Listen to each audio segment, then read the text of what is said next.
السلام عليكم ورحمة الله وبركاته. ازيكم حبايبي؟ عاملين ايه؟ يا رب تكونوا بخير وبصحة وبسعادة وبسلامة كده دايما يا رب.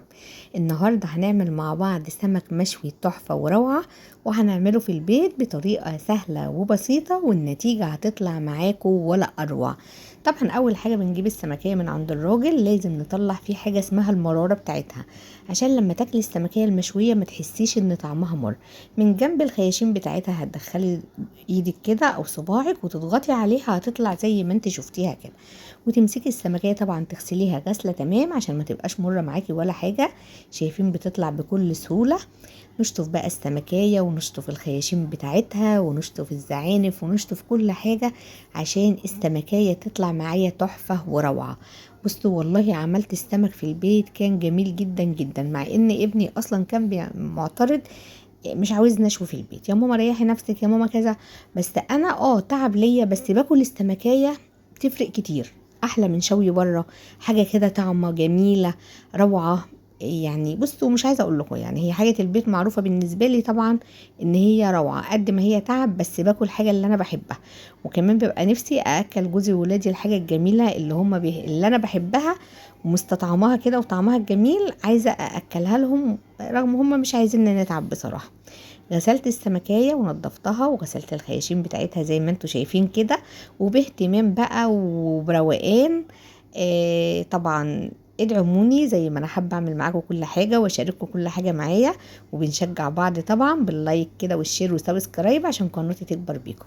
طبعا الشوي يعني رده، بنجيب الردة دي من عند اي عطار، تحط عليها شوية ملح وشوية كمون وشوية بابريكا، تطعمي الردة بتاعتك. السمكية لازم تكون مبلولة كده، ما تكونش ناشفة عشان خاطر تمسك الردة فيها، وترفعي بقى الزعانف بتاعتها والديل وكله كده تشربيه من الردة، عشان خاطر دي السمكية ما تتحرقش معاكي. لا، الردة بتحميها وفي نفس الوقت تكون استوت من جوه كده وجميلة وتحفة زي ما انتوا شفتوها في الاول. هعمل كل السمك بتاعي بنفس الطريقة كده. حابة تشويه على عين البوتاجاز على صاجة وتحطها على العين وتهدي النار وتقلبي فيها شمال ويمين شمال ويمين تمام. حابة تدخليها في الفرن بتاعك، فرن البوتاجاز لو بيولع من فوق ومن تحت برضو تمام. ممكن تشغليها في فرن البوتاجاز لو بيولع من تحت تعلي الحرارة خالص وتقلبي فيها شمال ويمين برضو شغال. انا طبعا عندي فرن اللي هو الفرن بتاع الخبيز، الفرن العادي اللي بيولع من فوق ومن تحت ده. فهحط السمك بتاعي زي ما انتوا شايفين كده بنفس الطريقه. بصوا بقى انا بحب الحاجه تعب، بس انا بحب اعمل الحاجه في البيت بتعجبني جدا جدا جدا. هشوي مولعه عليه من تحت وهشوي السمك كده، واول ما يبدا يتشوى من تحت اقلبه كده. شايفين بقى شكله ولا اروع تحفه.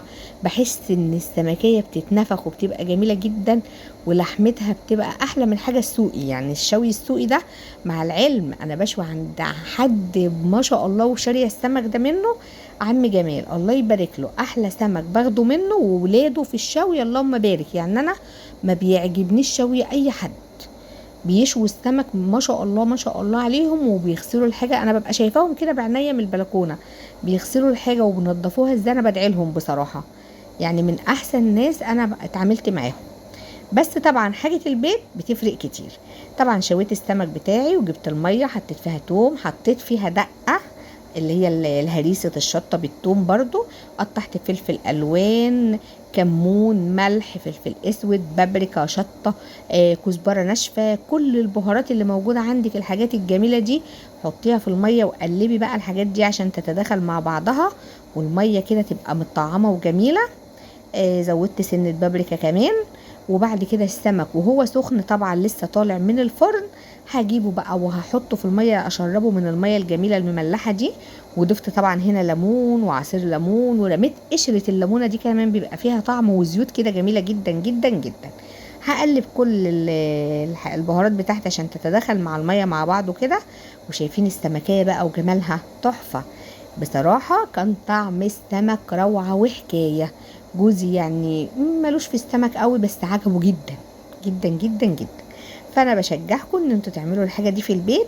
ماشي، لو مزنوقة وتعبانة وعندك شغل تمام اشتري، لكن لو يعني روقي على حالك كل فترة كده وهتعمليه في البيت روقان. ومنها كمان على فكرة، يعني الناس اللي بتوفر توفير، يعني هياخد على تجيبي لك مثلا 3 كيلو سمك ولا 2 كيلو ولا ايا كان الكمية اللي انت بتجيبيها. بياخد عليها مبلغ برضو في الشوي، وكل حاجة بقت غالية دلوقتي. شايفين بقى السمك، واهم حاجة نوع السمك، نوع السمكية تكون حلوة وخياشمها حمرا وعينها بتلمع كده وجميلة كده. ادي السمك بتاعي خرجته اهو. طبعا بتفرق، انا جايبه السمك ده من عند عم جمال بينقهولي بالواحده، ضمناه يعني، الله يبارك له. شايفين السمك بعد ما شويته بقى روعه، وتقدميه بنفس الشكل الجميل ده. ايه رايكم بقى؟ وعصرة ليمونه كده، وحبه بقى دقه كده، رش على الوش بقى الدقه كده، واعملي زي عيال عم جمال والناس بتوع الشوي كده، بشوفهم بقى وبعمل زيهم. شايفين الجمال والحلاوه؟ احلى سمك تقدري تعمليه كده وتجربيه من اكلات سهام. قدمناه طبعا مع سلطه خضراء وفلفل مقلي وبدنجان مقلي، ماشي رز صياديه ماشي. طبعا الرز على النار، بس انا بحب اكل السمك بالعيش، بس ولادي بيحبوا الرز. تعملوه وتجربوه ان شاء الله، وبالف هنا، وربنا يحسن ما بين ايديكم. السمكية مش عايزه اقول لكم، شايفين ولون السمك بقى؟ بصوا ابيض ازاي وجميل ومستوي وزي الزبده وتحفه. اهم حاجه بقى اللايك كده، عشان الحاجات الجميله دي توصل لاكبر عدد. وانتظروني في فيديوهات قادمه ان شاء الله تنال اعجابكم، سواء كانت وصفات او جولات او اكلات من اكلات سهام. مع السلامه، باي باي، في رعايه الله وحفظه. ربنا يحسن ما بين ايديكم كده. اللايك، ما تنسوش اللايك. في رعايه الله.